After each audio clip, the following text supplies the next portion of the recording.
The topic of discussion in this video is going to be alopecia areata. Hello dear students, myself Dr. Maddineni Srinivas, your dermatology faculty, this wonderful YouTube channel Dr. Maddineni Srinivas Dermatologist. So let us begin the discussion. Alopecia areata. So what is this basically? By definition is it is going to be a rapid and complete loss of the hair in one or several round or oval patches, usually over the scalp, but this hair loss can also occur over the beard area, eyebrows, eyelashes.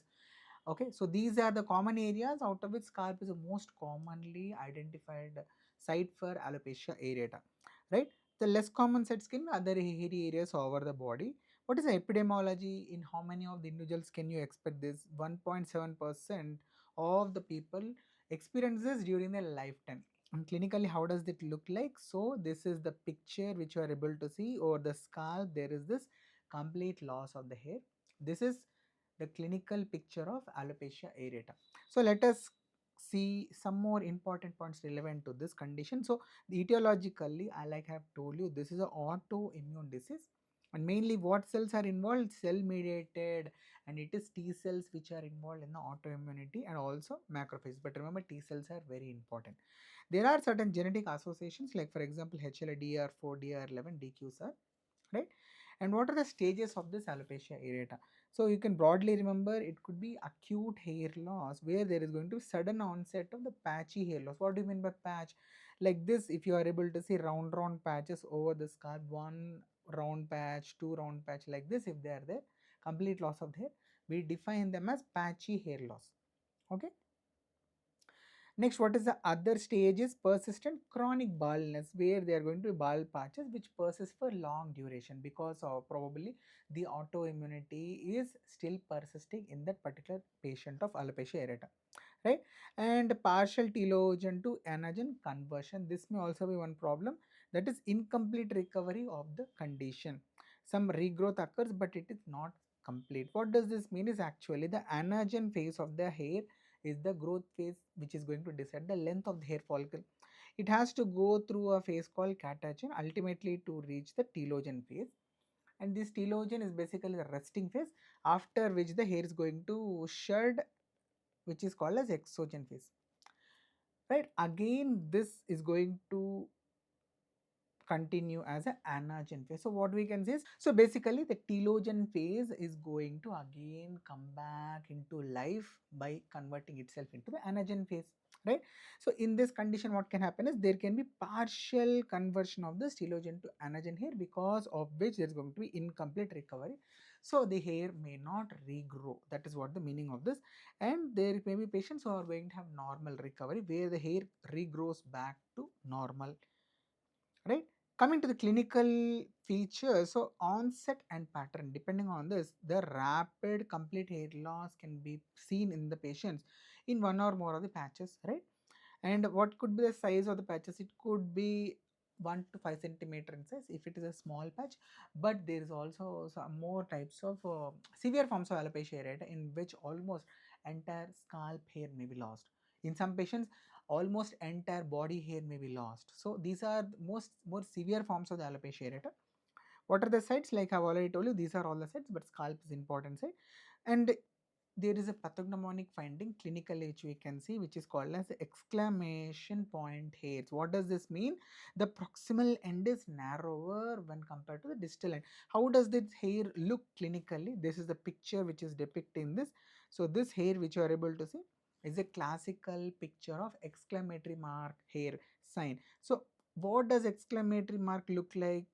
Like this. Okay, so in alopecia areata, what will happen is, so this is the hair follicle, and this is the hair which is present normally in you and in me. But in the patients of alopecia areata, what is the problem happening? The problem is happening near the hair bulb. Near the hair bulb, what are present? The bad lymphocytes are present. Lymphocytes, which are the reason for the autoimmunity. And these lymphocytes, what are they going to cause? They are going to cause damage to the proximal hair follicle, because of which proximal hair, this part is going to become very thin, whereas this part will look broad when compared to the proximal part. So this broad distal part and this thin proximal part are responsible for giving the exclamatory mark hair sign appearance. Okay, this is the clinical picture of alopecia areata. Very, very important point for you to remember, right? And this lymphocytic infiltration near the hair bulb, this is also having a name. This is called as, because they are looking like a bees, colony of the bees near the honeycomb. This is described as swarm of bees appearance. This is called as swarm of bees appearance, right?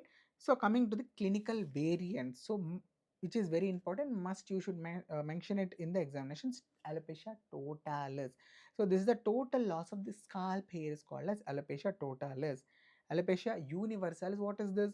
Total loss of the body hair can be seen in this condition, not only scalp but also rest of the other hairy areas also, hair will be completely lost.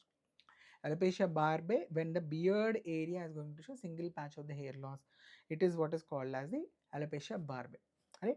So how does this look like? So this is a patient of alopecia, scalp hair is lost, so it is alopecia totalis. Okay, and here you are able to see that almost scalp and also eyebrows, eyelashes, everywhere there is a loss of the hair, so it is alopecia universalis. Coming to the treatment part, remember dear students, in the alopecia areata, if the condition is localized, that is a patch of hair loss, if it is there, or the scalp, 1 or 2 patches also, we can advise the patient to take the treatment with intralesional steroids. That is, triamcinolone injection is going to be given into the lesion, right? Or we may also give topical steroids as a treatment modality. If it is more extensive, then we can also advise the patients other immunosuppressive medications, right? So this is basically acting upon the autoimmunity. The steroids or the other steroid sparing agents, everything is going to mainly focus on the autoimmunity component of this alopecia areata. And one more thing which you can remember is, since this is an autoimmune disease, alopecia areata could also be associated with other autoimmune disorders, like for example Hashimoto's thyroiditis, type 1 diabetes, or pernicious anemia. So these are all the important points you must remember related to alopecia areata.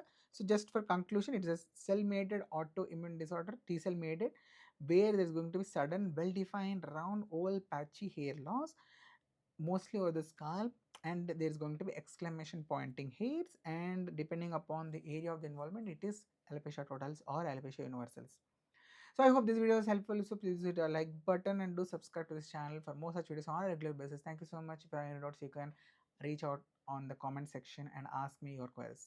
Happy learning. Sarvam Sri Krishna Arpanam Sarvechana Sukhino Bhavantu.